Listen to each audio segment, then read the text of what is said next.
Graham Simpson.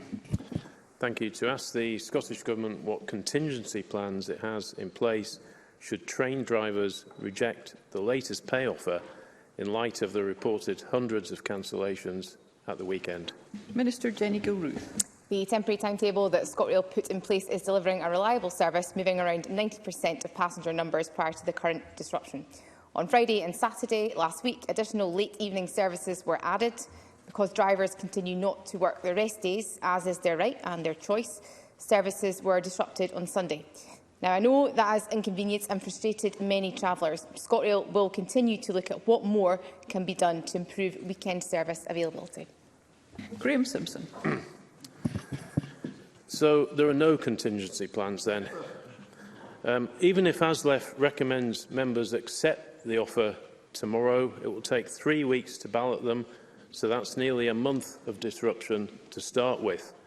It was carnage on the railways at the weekend. On Sunday, 320 services were cancelled, and there may be more this Sunday. We're in this mess because drivers don't want to work on their days off. Why should they? The RMT's Mick Hogg says it could take 5 years to resolve. Is he right? We could face the same disruption next year, Presiding Officer, but the government rejected a multi-year deal. Why do that? It's crazy. We need stability right now, not chaos. When is the Minister going to deliver it? Minister. Presiding Officer, I'm not going to shy away from some of the very real challenges which passengers have faced over the past 2 weeks. But Mr Simpson does need to remember why this is happening. It is action short of an industrial action, but it's nonetheless true to say, as Mr Simpson has outlined, that ScotRail's train drivers have been choosing not to work on their rest days. The rail network in Scotland has been dependent on rest day working for decades. It's not a new invention that occurred on the 1st of April, and it's not unique to Scotland. But it's also worth pointing out that TransPennine Express is currently operating a reduced timetable, similarly at around about 70%. That is as a result of rest day working being banned. And the Northern Train Operating Company, which is directly controlled by the UK Government, has also experienced similar disruption this weekend, and that is expected to continue and to increase. Now, ScotRail did make the difficult decision to implement a reduced timetable from last week. That was to allow for greater certainty for passengers. Now, clearly what happened on Sunday was far from ideal, but I am told that because ScotRail did not have enough drivers making themselves available to work on Sunday, it was very difficult to timetable on Sunday accordingly. Now, ASLEF will put the offer to ASLEF will put the offer to their executive committee tomorrow. I don't necessarily accept Mr Simpson's description that this would take up to 3 weeks to resolve. It could be resolved tomorrow, but that, of course, is in ASLEF's gift, as is the right of trade unions. I'm sure he would agree with that.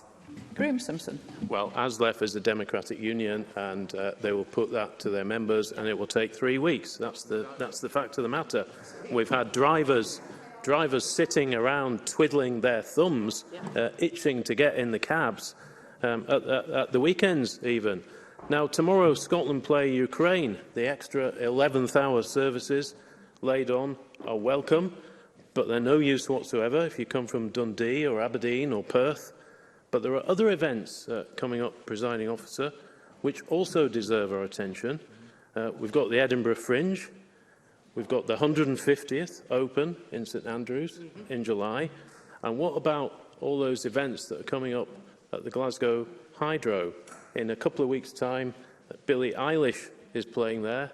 Lots of young fans, including young women, who will be going there, wanting to get home afterwards.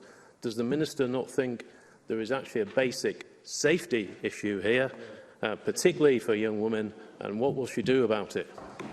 Minister. I thank Mr Simpson for a supplementary question. I have to say, Presiding Officer, we did cover much of his questions last week during topical questions. Nonetheless, as I outlined in last week's topical questions, there has been some movement in relation to additional services. So, for example, we saw additional services running on Friday and Saturday. We also saw from ScotRail's announcement yesterday that there will be additional services implemented to take fans home to Edinburgh, Stirling, Ayr, Gurrick, East Kilbride and Neilson. There was a delay, I concede, in announcing these services from ScotRail. Of course, it is an operational matter for ScotRail, but this was to ensure the timetable was robust and deliverable to give passengers reassurance and certainty of service. And I think it's also worth saying there has been some unclear and unhelpful commentary this week around about final services for fans travelling home to some locations after the game. So, for example, Inverness, the 707 is the last ScotRail train from Glasgow to Inverness on both the full May 22 timetable and the current temporary timetable. So there has been no change to travel options for fans under the temporary timetable.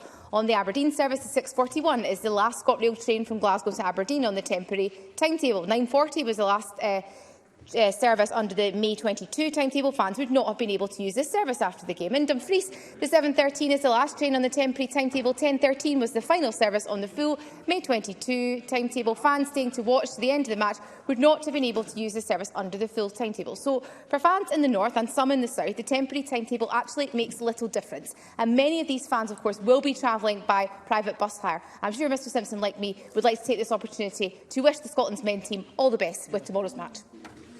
Thank you. And John Mason. Thank you. I mean, clearly everybody would like to have a pay increase that matched inflation, but clearly this is just not affordable.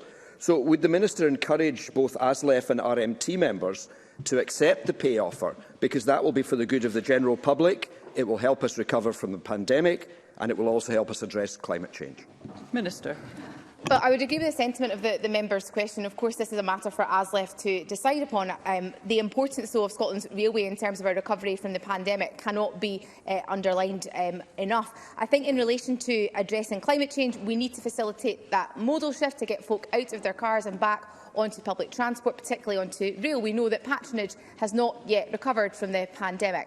I think there's more too that can be done in relation to the cost of living crisis. ScotRail have announced a number of ticket offers recently, and I'm keen that that continues.